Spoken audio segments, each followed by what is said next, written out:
Shalom Bapak Ibu, Shalom Saudara. It's good to be back setelah kurang lebih 3 tahun terakhir saya ada di tempat ini. Salam sehat bagi Bapak Ibu semua. Ya, saya percaya kita dalam kondisi luar biasa. Saudara, hari ini saya ingin membawakan kebenaran firman dari Lukas pasal 15 ayat 11 sampai 32 dengan tentang perumpamaan anak yang hilang. Ya, saya bicara mengenai pengampunan hari ini, Saudara.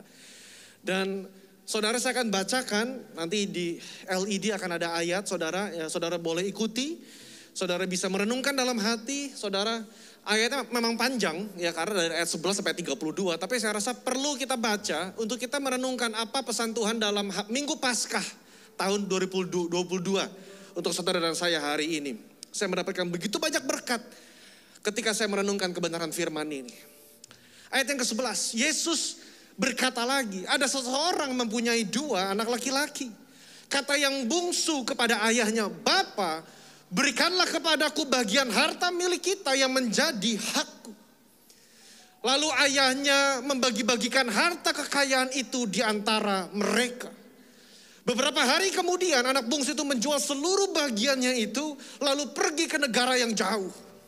Di sana ia memboroskan harta miliknya dengan hidup berfoya-foya. Ayat ke-14. Setelah dihabiskan semuanya itu, timbullah bencana kelaparan di dalam negeri itu. Dan ia pun mulai melarat. Lalu ia pergi.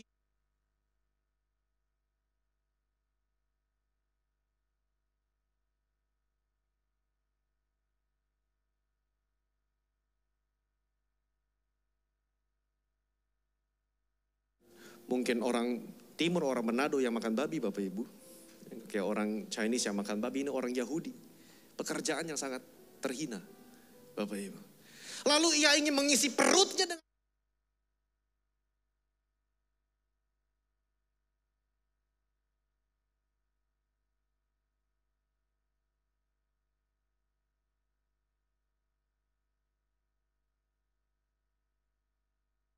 mati kelaparan. Aku akan bangkit dan pergi kepada Bapakku. Dan berkata kepadanya, "Bapa, aku telah berdosa kepada Bapa. Aku telah berdosa terhadap sorga. Aku tidak layak lagi disebutkan anak Bapa. Jadi karena aku salah seorang upahan Bapa." Maka bangkitlah ia dan pergi kepada bapaknya. Ketika ia masih jauh, ayahnya telah melihat dia. Lalu tergeraklah hatinya oleh belas kasihan. Ayahnya berlari mendapatkan dia. Lalu merangkul dan mencium dia. Kata anak itu kepadanya, "Bapa, aku telah berdosa terhadap sorga, terhadap Bapa. Aku tidak layak disebutkan anak Bapa." Tapi saudara, ayahnya berkata kepada hambanya, "Cepat, lekas bawa jubah yang terbaik. Pakaikan kepadanya. Kenakan cincin pada jarinya. Berikan kasut sepatu yang terbaik pada kaki. Ambil anak lembu tambun itu. Sembelih, mari kita makan dan bersuka cita. Sebab anakku ini telah mati dan menjadi hidup kembali. Ia telah hilang dan didapat kembali." Saudara, maka mulailah mereka bersukaria. Tetapi anak sulungnya yang berada di ladang, ketika ia pulang dan dekat ke rumah, ia mendengar bunyi seruling dan nyanyian tari-tarian. Lalu ia memanggil salah seorang hamba dan bertanya kepadanya, "Apa arti semua itu?" Jawab hamba itu, "Adikmu telah kembali dan ayahmu telah menyembelih anak lembu tambun karena ia mendapatnya kembali dengan sehat." Maka marahlah anak sulung itu dan ia tidak mau masuk. Lalu ayahnya keluar dan mendapatkan dia. Tetapi si anak sulung berkata, "Telah bertahun-tahun aku melayani Bapa dan belum pernah melanggar Bapa. Tetapi kepadaku belum pernah Bapa memberikan seekor anak kambing untuk bersuka cita dengan sahabat-sahabatku. Tetapi baru saja datang anak Bapa yang memboroskan, mengfoya-foyakan harta kekayaan Bapa bersama-sama dengan pelacur-pelacur. Maka Bapa menyembelih anak lembu tambun itu untuk dia." Kata ayahnya kepadanya, "Anakku, engkau selalu bersama-sama dengan aku. Segala kepunyaanku adalah kepunyaan. Kita patut bersuka cita dan bergembira karena adikmu telah mati dan menjadi hidup. Ia telah hilang dan didapat kembali. Demikian pembacaan firman Tuhan. Bapak Ibu yang dikasihi Tuhan, ini kisah klasik yang syarat dengan makna. Kita akan belajar betapa besar kasih Bapa kepada saudara dan saya pada hari Paskah tahun ini. Pada zaman itu ketika seorang anak minta warisan kepada ayah yang masih hidup, itu sama saja dengan mengatakan, ayah kamu mati aja deh. Aku gak peduli sama kamu, I just want your money, aku hanya mau uangnya. Saudara, itu menyakitkan hati Bapak. Coba kalau saudara punya anak ngomong seperti itu. Apa gak saudara jitak itu kepala? Ya kan? Bener, coba kalau anak saudara ngomong begitu. Bapak mana warisan saya? Itu kan sama dengan mengatakan, udah Bapak kau cepat-cepat matilah, aku cuma minta uangmu saja. Kita sebagai orang tua bisa, wah anak durhaka. Tapi saudara, di sini saya menemukan satu paradigma baru. Kan ini kita tahu paradigma baru ya. Satu paradigma baru mengenai kasih Bapa. Saudara bayangkan, Bapaknya ngapain? Apa dia marah? Tidak. Saya yakin Bapaknya sedih hatinya. Saya yakin Bapaknya terluka hatinya. Tapi dia melakukan apa yang diminta oleh si anak bungsu. Sekalipun dengan hati yang sedih. Nah saudara, si anak mulai menjual warisan dari tanah ayahnya. Karena pada zaman itu kalau minta warisan biasanya minta tanah Bapak Ibu ya. Zaman dulu tuh tanah biasanya begitu. Jadi orang zaman dulu itu Bapak Ibu di dalam konteks Timur Tengah. Hidup mereka itu terpaut dengan tanah. Sehingga ketika mereka minta warisan itu tanah pasti dibagi. Bungsu dapat 1/3, sulung dapat 2/3. Biasanya begitu. Dia hidup berfoya-foya. Dia pesta pora, hidup dengan kehidupan bebas saudara dengan orang-orang tidak benar. Sampai hartanya habis. Di sini saya dapatkan satu kebenaran. Terkadang ketamakan, keserakahan, ketamakan. Orang yang rakus, dia tidak bisa menghargai sebuah hubungan. Atau saya boleh ganti, ketamakan akan merusak hubungan saudara dengan keluarga. Saya nggak tahu dengan jemaat di tempat ini, tapi jemaat di tempat saya beberapa, hampir lumayan. Itu tahun ini mereka mengalami investasi bodong. Saya nggak tahu di sini saudara familiar nggak dengan robot trading itu, skema Ponzi itu. Ya kan, saya nggak usah sebut merek lah ya. Gitu. Saya nanya, Pak, kenapa? Kok bisa begitu? Kok bisa hilang banyak? Mending hilangnya cuma 10 juta, ini hilangnya ratusan. Iya, Pak, kalau saya boleh jujur, saya masuk dikit, lama-lama banyak, serakah. Sekarang mau apa? Nasi sudah jadi bubur, udah gak bisa lagi, udah hilang. Keserakahan menghancurkan hubungan. Saya hari ini mau sharing Bapak Ibu tentang paradigma baru mengenai Allah Bapa, tentang dosa, tentang keselamatan dari kisah ini. Saya cuma mau cerita ulang kisah ini, saya ingin membuka pemahaman saudara mengenai kisah ini. Ini kisah yang sering kali kita dengar, tapi saya ingin saudara meresponi. Saudara ya, karena pada akhir khotbah saya ingin ada altar call, saya ingin saudara meresponi kebenaran firman. Jangan buru-buru berkata, itu bukan saya lah. Itu bukan saya lah. Ntar dulu, izinkan Roh Kudus berbicara dalam hidup setiap kita. Ketika sang anak bungsu minta harta warisan, Bapa berikanlah harta warisannya menjadi hakku. Dia menggunakan kata Yunani ousia. Kata ousia memang memiliki arti kuasa, properti, hak. Dia minta warisan.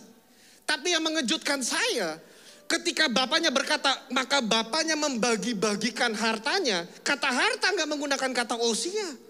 Dipakai kata bios dalam bahasa Yunani. Kata bios itu adalah di mana kita dapat kata biologi. Apa arti kata bio? Biologi ilmu kehidupan. Jadi terjemahan literal, bapaknya membagi-bagikan hidupnya bagi anaknya. Wah, saya di situ menangis, saya ngeliat, wah, betapa besar kasih Bapa kepada anaknya. Dia gak cuma sekedar bagi harta, dia bagi hidupnya. Nih, sepertiga hidup Bapak tak kasih kamu. Saya mau nanya Bapak Ibu, kira-kira orang tuanya tahu gak anaknya bakal foya-foya? Pasti tahu, orang tua paling kenal karakter anaknya sendiri. Dia tahu kalau saya kasih uang ini, pasti kamu akan keluar foya-foya, hidupmu gak bener. Orang tua Indo mungkin gak mau kasih kan, ditendang aja langsung keluar kan. Gitu kan, ini enggak. Ya udahlah, oke tak kasih. Saudara, gambaran ayah di kisah ini adalah gambaran ayah Bapa di sorga. Dan saya ingin beritahu, jangan kita mungkin berkira, saya nggak mungkin pakai anak bungsu itu keterlaluan. Tapi betapa seringnya saya mirip dengan anak bungsu itu. Seringkali saya berkata sama Tuhan, Tuhan aku gak mau hubungan intim sama engkau, I just want your blessing. Aku hanya mau berkatmu, kasih saya berkatmu Tuhan. Dan betapa Bapak itu sedih dalam hatinya. Lebih daripada berkatnya Tuhan berkata, I want a relationship. Aku mau hubungan dengan engkau. Dan saudara, sadarkah kita? Terkadang Bapa mengizinkan kita berjalan dalam kebebalan kita sendiri.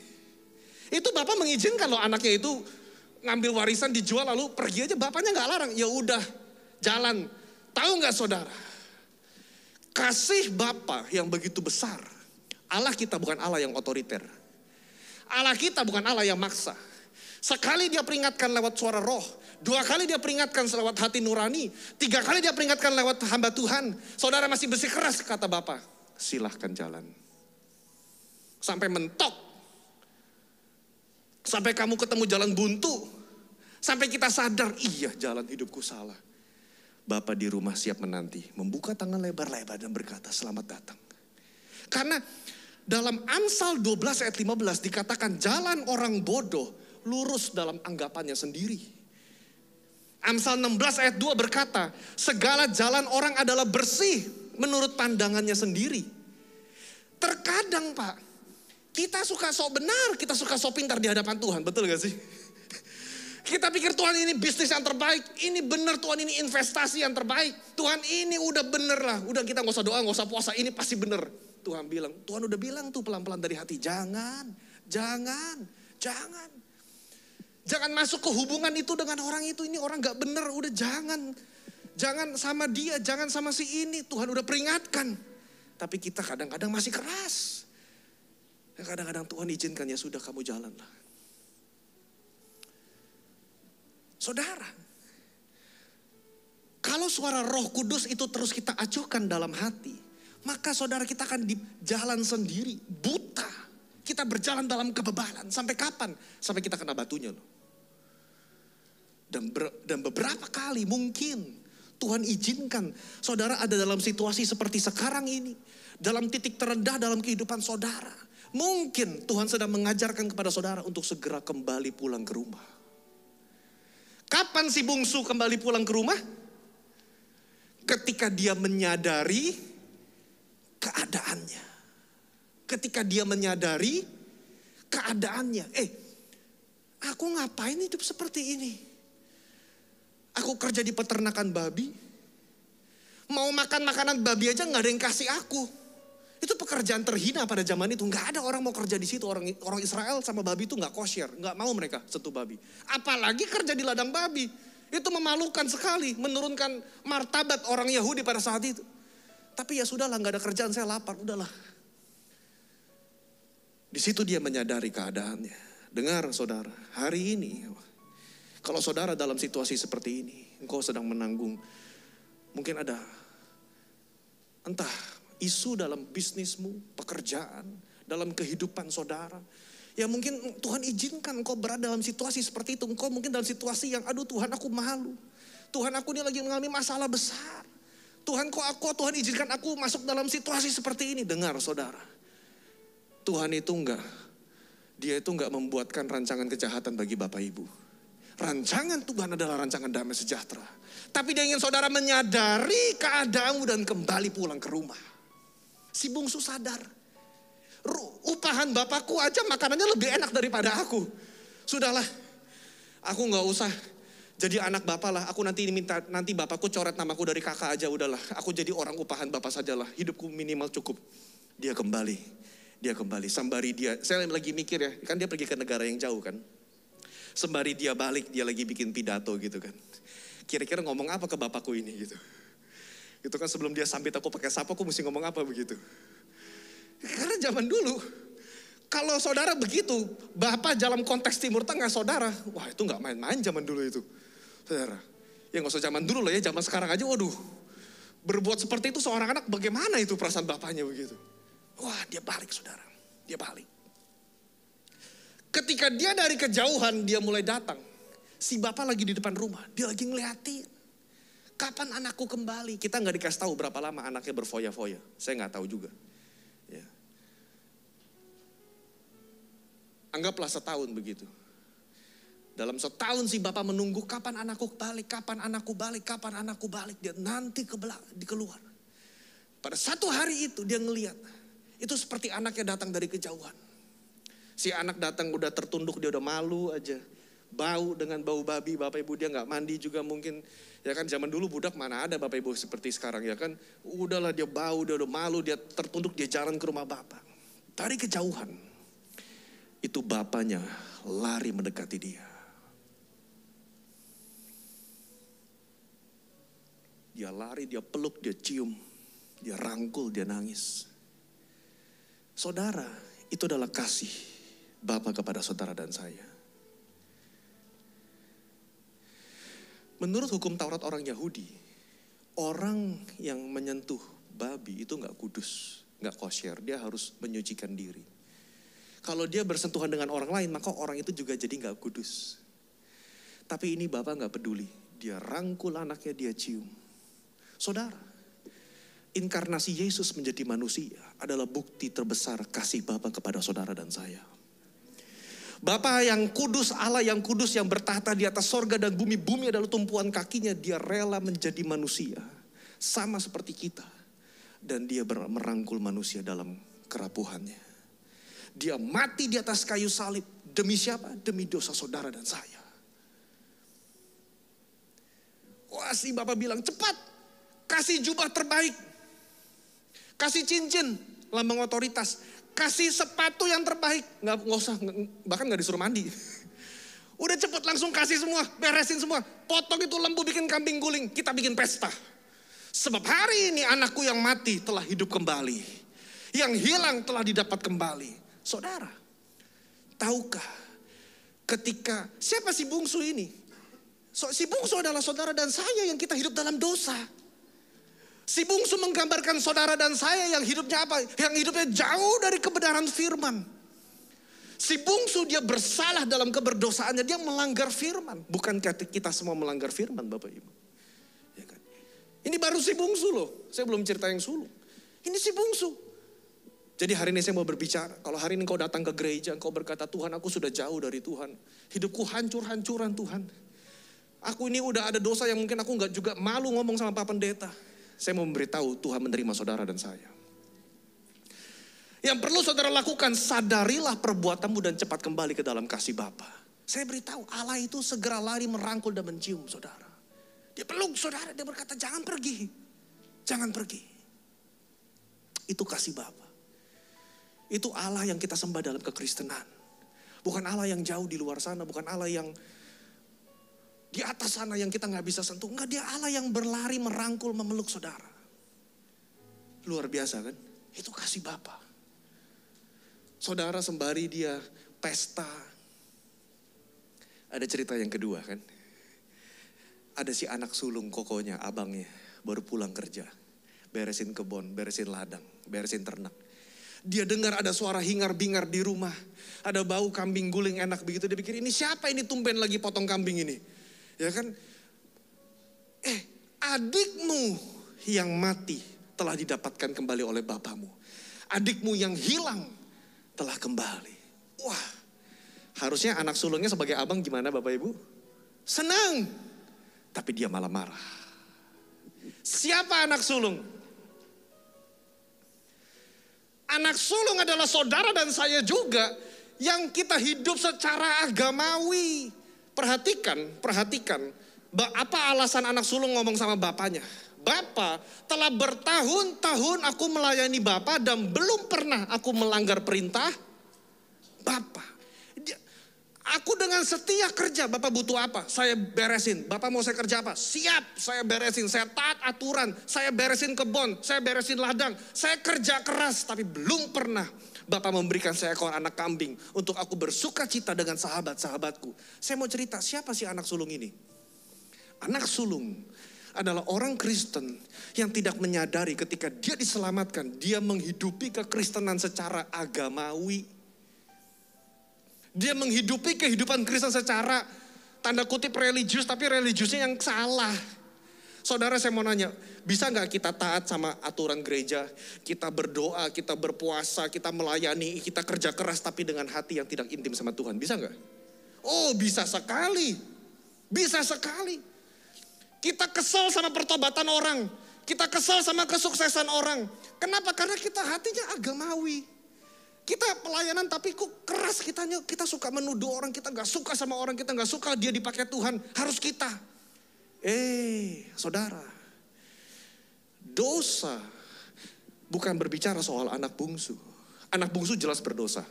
Melanggar firman Tuhan. Hidup kehidupan bebas. Tapi jangan salah.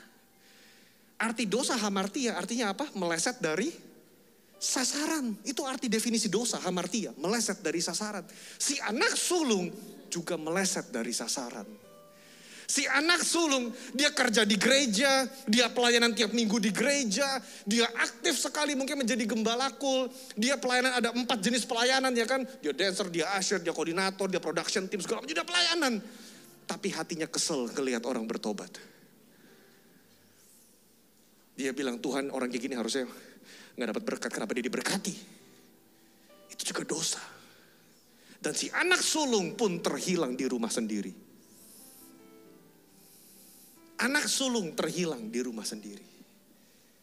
Kalau si bungsu terhilang di negara yang jauh, si sulung terhilang di rumah sendiri. Paradigma baru yang saya mau sharing begini. Saudara, jangan cepat-cepat kita menuduh orang. Jangan cepat-cepat kita menghakimi orang.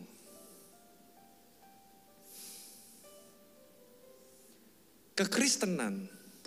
Jadi si bungsu sama si sulung itu menggambarkan 2 budaya. Bungsu menggambarkan orang-orang yang saya mau mencari kebahagiaan saya sendiri. Saya mau mencari kebebasan saya sendiri. Saya gak mau diikat oleh aturan, gak usah kita ke agama-agama itu gak usah. Udah kita hidup bebas aja sebebas-bebasnya kayak orang liberal lah begitu kira-kira.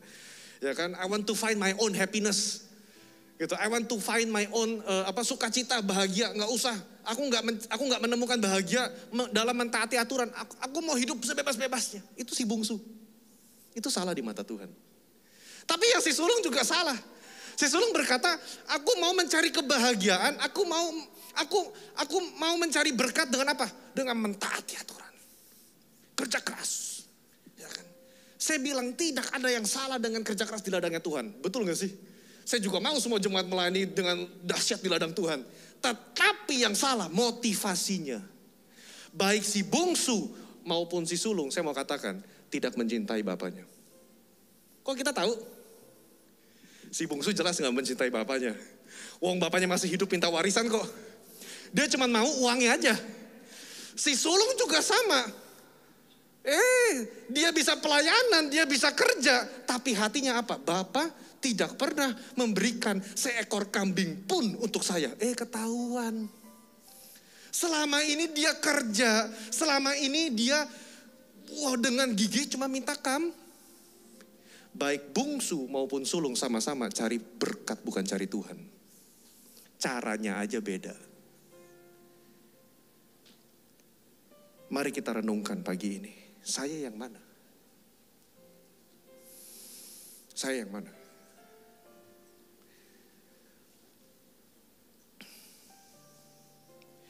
Ada sebuah kutipan dari Timothy Keller, bagus sekali.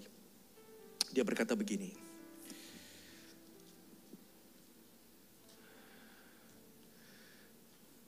Timothy Keller berkata, religious people obey God to get things. Orang agamawi mentaati Tuhan untuk mendapatkan sesuatu. But gospel people, orang-orang Injili yang percaya dengan firman Tuhan, mereka mentaati Tuhan untuk mendapatkan Tuhan. Saya ulang sekali lagi. Orang agamawi mentaati Tuhan untuk mendapat berkat. Mau dapat sesuatunya. Tuhan saya taat ya, tapi dapat apa ini Tuhan? Tuhan saya taat nih, dapat apa nih Tuhan? Tapi orang yang benar-benar memahami kebenaran firman, dia taat sama Tuhan. Untuk mendapatkan Tuhan. Dia berkata, Tuhan cukuplah bahagianku dalam Engkau. Nah saudara, dalam minggu Paskah yang baik hari ini. Terlepas dari kesulitan yang Bapak Ibu hadapi 2 tahun terakhir. Hari ini firman Tuhan mengingatkan, apakah kita datang ke gereja karena berkat, apa karena Tuhan? Kalau saudara hari ini mungkin sebagian saudara diizinkan pernah mengalami COVID. Mungkin sebagian saudara pernah diizinkan mengalami kesusahan ekonomi 2 tahun terakhir. Tapi kalau hari ini kita boleh berduduk di gereja, lewat 2 tahun terakhir, saya mau katakan, saudara adalah kita mencari Tuhan bukan karena berkatnya.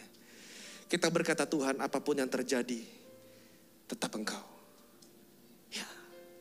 Kekristenan jadi bukan kayak anak sulung, bukan, itu juga salah. Tapi juga bukan kayak anak bungsu, itu juga salah. Kekristenan sejati kita taat Tuhan, karena motivasi kita Tuhan, karena Engkau telah membayar hidup saya dengan lunas. Saya gak bisa balas Tuhan keselamatan yang Tuhan berikan. Saya hanya bisa kasih hidup saya. Sehingga ketika kita melayani dengan motivasi yang tulus di hadapan Tuhan. Bukan karena berkat.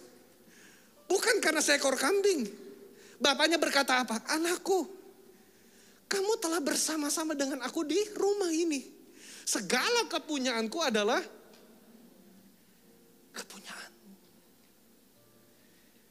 Saudara, Tuhan berkata sama saudara, segala kepunyaanku kepunyaanmu. Udah. Apa belum cukup? Sehingga kita menukar Allah dengan berkatnya. Saudara, pada akhirnya siapa yang bertobat dan menerima kasih karunia?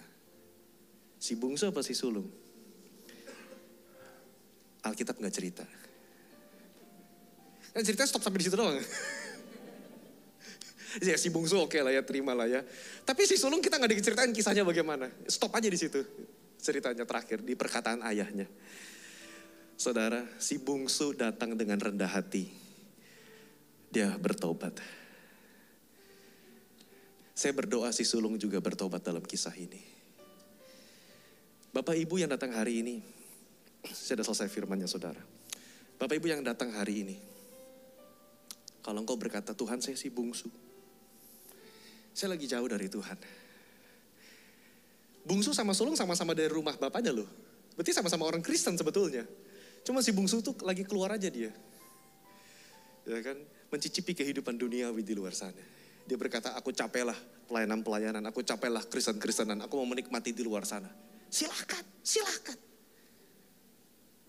Tapi sampai engkau mentok di luar sana, saya mau kasih tahu, Bapak siap menerima dengan tangan terbuka. Atau mungkin kau si sulung. Engkau memang selama ini selalu di rumah Bapak. Engkau gak kemana-mana, engkau kerja keras. Engkau mentaati aturan, engkau hidup sungguh-sungguh di hadapan Tuhan. Tapi hatinya salah. Jadi judgmental, suka judging, suka menghakimi. Si sulung itu emang orang Kristen suka marah-marah dia. Gitu kan. Dia kesal sama orang, dia kesal sama si itu, dia kesal sama si itu, dia kesal sama si ini. Kok dia sih Tuhan, kok dia sih, kok saya gak diberkati Tuhan, kok dia sih. Nah, hati-hati Bapak Ibu. Pada akhirnya, pengampunan dari Bapa tersedia bagi si bungsu dan si sulung. Saya tambahin satu terakhir. Jubah yang diberikan oleh Bapa kepada anaknya. Bapaknya bilang sama hambanya, berikan jubah terbaik. Ya kan? Berikan jubah terbaik. Saya mau nanya, di rumah itu siapa yang punya jubah terbaik? Ayo. Hah? Ayahnya. Lah, jubah terbaik di rumah itu ya jubah ayahnya. Dikasih. Ini penting. Coba multimedia, tadi emang saya belum kasih ayatnya. Roma 4 ayat 25. Ini untuk saya hubungkan dengan makna kebangkitan Kristus, Paskah kita. Bapak Ibu harus ngerti kenapa Yesus bangkit. Ini penting sekali ayatnya. Fondasi doktrin kita. Roma 4 ayat 25, saya bacakan. Yesus yang telah diserahkan oleh karena pelanggaran kita dan dibangkitkan karena pembenaran kita. Saya ulang sekali lagi, Roma 4 ayat 25. Yesus yang telah diserahkan karena pelanggaran kita dan dibangkitkan karena pembenaran kita. Yesus mati karena dosa-dosa kita. Kita mungkin sudah hafal itu, tapi tahu gak kenapa Yesus bangkit? Yesus bangkit agar Bapak, Ibu, dan saya dikasih jubah kebenaran. Sehingga hari ini kita bisa berdiri di hadapan tahta kasih karunia Bapa. Bukan karena kebenaran kita sendiri. Karena kebenaran Kristus menyelimuti Bapak, Ibu. Si anak belum sempat pidato. Dia baru ngomong, Pak, aku gak layak jadi anak Bapak. Ini masih bau babi, aku gak layak, aku penuh dosa. Yang bikin dia bertobat, saya mau nanya, pidatonya atau rangkulan Bapaknya? Rangkulan Bapaknya. Kalau saudara hari ini bisa ada di gereja, itu karena rangkulan Bapak dalam kehidupan saudara. Kita bertobat bukan karena pidato kita, Tuhan saya salah, ampuni saya Tuhan. Tuhan bilang, enggak, saya peluk. I love you. Saya mengasihi kamu. Kita bilang Tuhan saya gak layak, Tuhan bilang nih tak kasih jubah kebenaran. Tak kasih jubah terbaik. Jadi saudara, kita gak ada yang bisa menyombongkan diri di hadapan Bapa. Gak bisa. Saudara berkata, tuh lihat hidup saya dong. Saya orangnya paling militan, paling religius. Saya mau kasih tahu kebenaran kita pun di hadapan Tuhan seperti sampah. Satu-satunya yang bertahan di tahta Bapa adalah kebenaran Kristus. Jubah kebenaran yang dia kasih menyelimuti hidup saudara. Jadi jangan gampang menyerah kepada iblis. Iblis pekerjaannya menuduh. Dia menuduh. Saudara, kamu gak layak, kamu gak layak, kamu gak layak. Tapi Roma 8 ayat 1 berkata, sekarang di dalam Kristus Yesus tidak ada lagi penghakiman. Kenapa? Karena saudara diberikan jubah kebenaran. Ya setelah dikasih jubah jangan kembali lagi hidup foya-foya. Ya toh, ya jangan kembali lagi keluar gitu. Ya kan, tetap melayani di rumah Bapa. Tapi kita tuh mengetahui Bapa itu menerima kita apa adanya. Itu kekristenan. Sehingga kita bisa yakin mengatakan kalau malam hari ini Tuhan jemput saya pulang, saya diterima di rumah Bapa. Tidak ada mudah-mudahan. Saya yakin saya diterima di rumah Bapa. Bukan karena kebenaranku, karena darah Kristus yang menyucikan dan menguduskan saya. Itu bikin roh dan jiwa kita tenang. Amin.